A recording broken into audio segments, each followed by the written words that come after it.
The Wonderful Wizard of Oz. Chapter 11. The Wonderful City of Oz. Even with eyes protected by the green spectacles, Dorothy and her friends were at first dazzled by the brilliancy of the wonderful city. The streets were lined with beautiful houses, all built of green marble and studded everywhere with sparkling emeralds. They walked over a pavement of the same green marble, and where the blocks were joined together were rows of emeralds set closely and glittering in the brightness of the sun. The window panes were of green glass.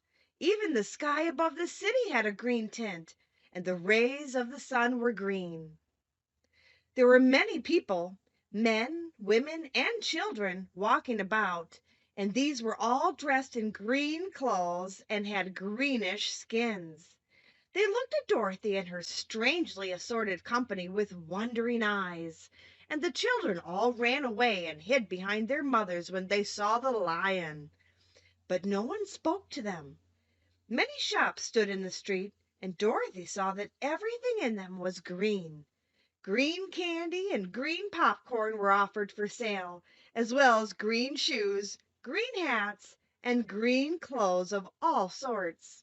At one place a man was selling green lemonade, and when the children bought it, Dorothy could see that they paid for it with green pennies.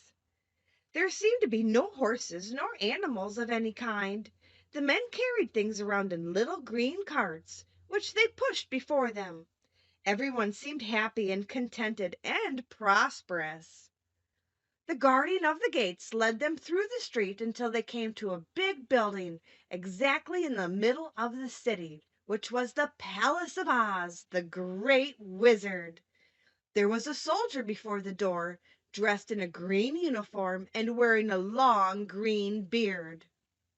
"Here are strangers," said the guardian of the gates to him, "and they demand to see the Great Oz." "Step inside," answered the soldier, "and I will carry your message to him." So they passed through the palace gates and were led into a big room with a green carpet and lovely green furniture set with emeralds. The soldier made them all wipe their feet upon a green mat before entering this room, and when they were seated he said politely, "Please make yourselves comfortable while I go to the door of the throne room and tell Oz you are here." They had to wait a long time before the soldier returned. When at last he came back, Dorothy asked, "Have you seen Oz?" "Oh, no," returned the soldier. "I have never seen him, but I spoke to him as he sat behind his screen and gave him your message. He said he will grant you an audience, if you so desire, but each one of you must enter his presence alone, and he will admit but one each day. Therefore, as you must remain in the palace for several days, I will have you shown to rooms where you may rest in comfort after your journey." "Thank you," replied the girl. "This is very kind of Oz." The soldier now blew upon a green whistle, and at once a young girl, dressed in a pretty green silk gown, entered the room. She had lovely green hair and green eyes, and she bowed low before Dorothy as she said, "Follow me, and I will show you to your room."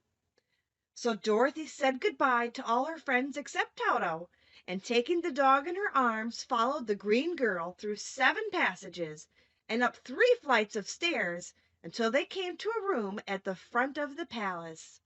It was the sweetest little room in the world, with a soft, comfortable bed that had sheets of green silk and a green velvet counterpane. There was a tiny fountain in the middle of the room that shot a spray of green perfume into the air, to fall back into a beautifully carved green marble basin. Beautiful green flowers stood in the windows, and there was a shelf with a row of little green books. When Dorothy had time to open these books, she found them full of queer green pictures that made her laugh, they were so funny. In a wardrobe were many green dresses made of silk and satin and velvet, and all of them fitted Dorothy exactly. "Make yourself perfectly at home," said the green girl, "and if you wish for anything, ring the bell. Oz will send for you tomorrow morning." She left Dorothy alone and went back to the others. These she also led to rooms, and each one of them found himself lodged in a very pleasant part of the palace. Of course, this politeness was wasted on the Scarecrow, for when he found himself alone in his room he stood stupidly in one spot, just within the doorway, to wait till morning. It would not rest him to lie down, and he could not close his eyes, so he remained all night staring at a little spider which was weaving its web in a corner of the room, just as if it were not one of the most wonderful rooms in the world. The Tin Woodman lay down on his bed from force of habit, for he remembered when he was made of flesh, but not being able to sleep, he passed the night moving his joints up and down to make sure they kept in good working order. The Lion would have preferred a bed of dried leaves in the forest, and did not like being shut up in a room, but he had too much sense to let this worry him, so he sprang upon the bed and rolled himself up like a cat and purred himself asleep in a minute. The next morning after breakfast the Green Maiden came to fetch Dorothy, and she dressed her in one of the prettiest gowns, made of green brocade satin. Dorothy put on a green silk apron and tied a green ribbon around Toto's neck, and they started for the throne room of the Great Oz. First they came to a great hall in which there were many ladies and gentlemen of the court, all dressed in rich costumes. These people had nothing to do but talk to each other, but they always came to wait outside the throne room every morning, although they were never permitted to see Oz. As Dorothy entered they looked at her curiously, and one of them whispered, "Are you really going to look upon the face of Oz the Terrible?" "Of course," answered the girl, "if he will see me." "Oh, he will see you," said the soldier who had taken her message from the Wizard, "although he does not like to have people ask to see him. Indeed, at first he was angry, and said I should send you back to where you came from. Then he asked me what you looked like, and when I mentioned your silver shoes, he was very much interested. At last I told him about the mark upon your forehead, and he decided he would admit you to his presence." Just then a bell rang, and the green girl said to Dorothy, "That is the signal. You must go into the throne room alone." She opened a little door, and Dorothy walked boldly through and found herself in a wonderful place. It was a big, round room with a high arched roof, and the walls and ceilings and floor were covered with large emeralds set closely together. In the center of the roof was a great light as bright as the sun, which made the emeralds sparkle in a wonderful manner. But what interested Dorothy most was the big throne of green marble that stood in the middle of the room. It was shaped like a chair and sparkled with gems, as did everything else. In the center of the chair was an enormous head, without a body to support it, or any arms or legs whatever. There was no hair upon this head, but it had eyes and a nose and mouth, and was much bigger than the head of the biggest giant. As Dorothy gazed upon this in wonder and fear, the eyes turned slowly and looked at her sharply and steadily. Then the mouth moved, and Dorothy heard a voice say, "I am Oz, the Great and Terrible. Who are you, and why do you seek me?" It was not such an awful voice as she had expected to come from the big head, so she took courage and answered, "I am Dorothy, the small and meek. I have come to you for help." The eyes looked at her thoughtfully for a full minute. Then said the voice, "Where did you get the silver shoes?" "I got them from the Wicked Witch of the East, when my house fell on her and killed her," she replied. "Where did you get the mark upon your forehead?" continued the voice. "That is where the Good Witch of the North kissed me when she bade me good bye and sent me to you," said the girl. Again the eyes looked at her sharply, and they saw she was telling the truth. Then Oz asked, "What do you wish me to do?" Send me back to Kansas, where my Aunt Em and Uncle Henry are, she answered earnestly. I don't like your country, although it is so beautiful, and I am sure Aunt Em will be dreadfully worried over my being away so long. The eyes winked 3 times, and then turned up to the ceiling and down to the floor, and rolled around so queerly that they seemed to see every part of the room. And at last they looked at Dorothy again. "Why should I do this for you?" asked Oz. "Because you are strong and I am weak. Because you are a great wizard and I am only a little girl." "But you are strong enough to kill the Wicked Witch of the East," said Oz. "That just happened," returned Dorothy simply. "I could not help it." "Well," said the head, "I will give you my answer. You have no right to expect me to send you back to Kansas unless you do something for me in return. In this country everyone must pay for everything he gets. If you wish me to use my magic power to send you home again, you must do something for me first. Help me and I will help you." "What must I do?" asked the girl. "Kill the Wicked Witch of the West," answered Oz. "But I cannot!" exclaimed Dorothy, greatly surprised. "You killed the Wicked Witch of the East, and you wear the silver shoes, which bear a powerful charm. There is now but one Wicked Witch left in all this land, and when you can tell me she is dead, I will send you back to Kansas. But not before." The little girl began to weep, she was so much disappointed, and the eyes winked again and looked upon her anxiously, as if the great Oz felt that she could help him if she would.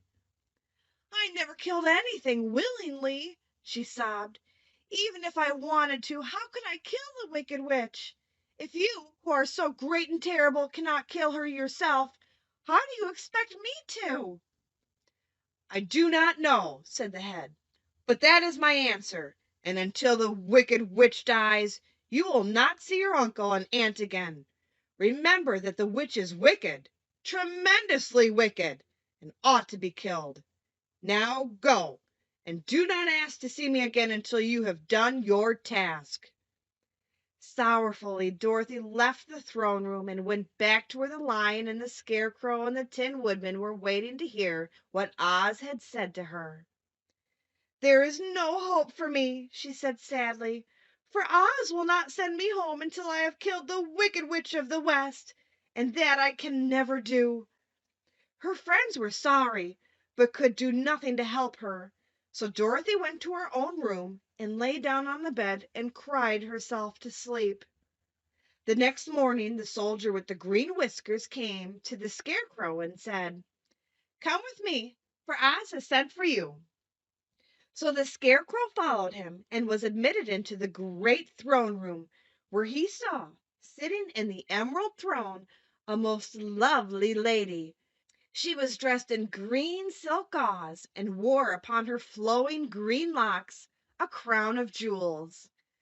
Growing from her shoulders were wings, gorgeous in color and so light that they fluttered if the slightest breath of air reached them. When the Scarecrow had bowed, as prettily as his straw stuffing would let him, before this beautiful creature, she looked upon him sweetly and said, "I am Oz, the Great and Terrible. Who are you, and why do you seek me?" Now the Scarecrow, who had expected to see the great head Dorothy had told him of, was much astonished, but he answered her bravely, "I am only a scarecrow stuffed with straw. Therefore I have no brains, and I come to you praying that you will put brains in my head instead of straw, so that I may become as much a man as any other in your domains." "Why should I do this for you?" asked the lady. "Because you are wise and powerful, and no one else can help me," answered the Scarecrow. "I never grant favors without some return," said Oz, "but this much I will promise. If you will kill for me the Wicked Witch of the West, I will bestow upon you a many great brains, and such good brains that you will be the wisest man in all the land of Oz." "I thought you asked Dorothy to kill the witch," said the Scarecrow in surprise. "So I did. I don't care who kills her, but until she is dead, I will not grant your wish. Now go, and do not seek me again until you have earned the brains you so greatly desire." The Scarecrow went sorrowfully back to his friends and told them what Oz had said, and Dorothy was surprised to find that the great Oz was not a head as she had seen him, but a lovely lady. "All the same," said the Scarecrow, "she needs a heart as much as the Tin Woodman."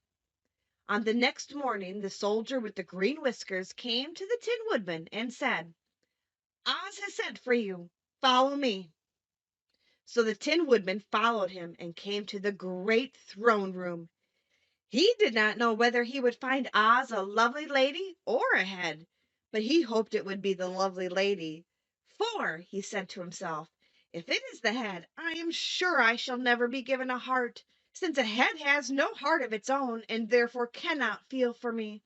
But if it is the lovely lady, I shall beg hard for a heart, for all ladies are themselves said to be kindly hearted."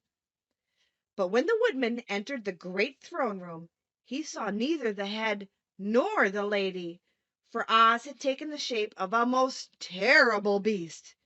It was nearly as big as an elephant, and the green throne seemed hardly strong enough to hold its weight.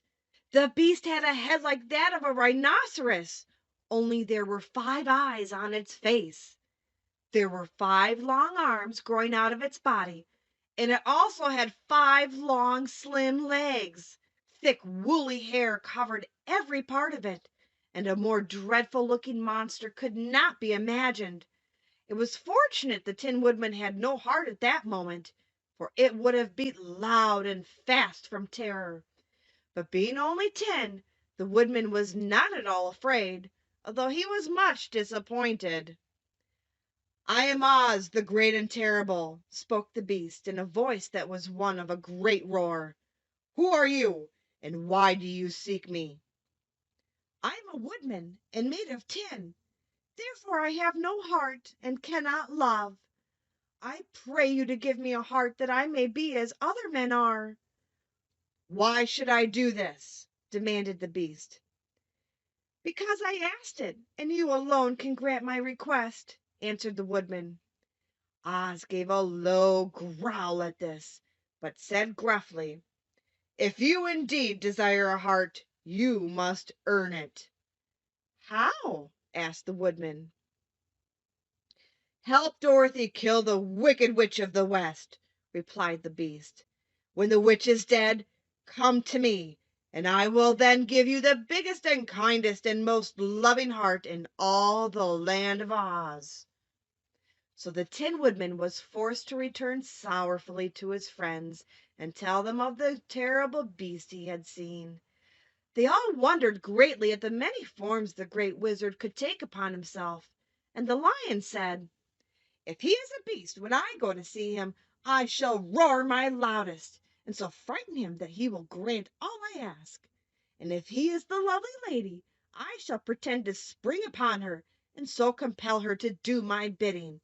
And if he is the great head, he will be at my mercy, for I will roll this head all about the room until he promises to give us what we desire. So be of good cheer, my friends, for all will yet be well." The next morning the soldier with the green whiskers led the Lion to the great throne room and bade him enter the presence of Oz. The Lion at once passed through the door, and glancing around saw, to his surprise, that before the throne was a ball of fire, so fierce and glowing he could scarcely bear to gaze upon it. His first thought was that Oz had by accident caught on fire and was burning up. But when he tried to go nearer, the heat was so intense that it singed his whiskers, and he crept back, trembling, to a spot nearer the door. Then a low voice came from the ball of fire, and these were the words it spoke: "I am Oz, the Great and Terrible. Who are you, and why do you seek me?" And the Lion answered, "I am a cowardly lion, afraid of everything. I came to you to beg that you give me courage, so that in reality I may become the king of beasts, as men call me." "Why should I give you courage?" demanded Oz. "Because of all wizards you are the greatest, and alone have power to grant my request," answered the lion. The ball of fire burned fiercely for a time, and the voice said, "Bring me proof that the wicked witch is dead, and that moment I will give you courage. But as long as the witch lives, you must remain a coward." The lion was angry at this speech, but could say nothing in reply, and while he stood silently gazing at the ball of fire, it became so furiously hot that he turned tail and rushed from the room. He was glad to find his friends waiting for him, and told them of his terrible interview with the wizard. "What shall we do now?" asked Dorothy sadly. "There is only one thing we can do," returned the lion, "and that is go to the land of the Winkies, seek out the wicked witch, and destroy her." "But suppose we cannot?" said the girl. "Then I shall never have courage," declared the lion.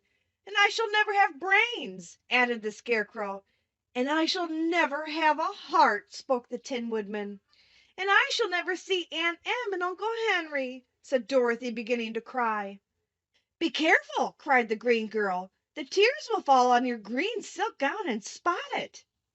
So Dorothy dried her eyes and said, "I suppose we must try it, but I am sure I do not want to kill anybody, even to see Aunt Em again." "I will go with you, but I'm too much a coward to kill the witch," said the lion. "I will go too," declared the Scarecrow, "but I shall not be of much help to you. I am such a fool." "I haven't the heart to harm even a witch," remarked the Tin Woodman. "But if you go, I certainly shall go with you." Therefore it was decided to start upon their journey the next morning, and the Woodman sharpened his axe on a green grindstone and had all his joints properly oiled. The Scarecrow stuffed himself with fresh straw, and Dorothy put new paint on his eyes that he might see better. The green girl, who was very kind to them, filled Dorothy's basket with good things to eat and fastened a little bell around Toto's neck with a green ribbon. They went to bed quite early and slept soundly until daylight, when they were awakened by the crowing of a green cock that lived in the back yard of the palace and the cackling of a hen that had laid a green egg.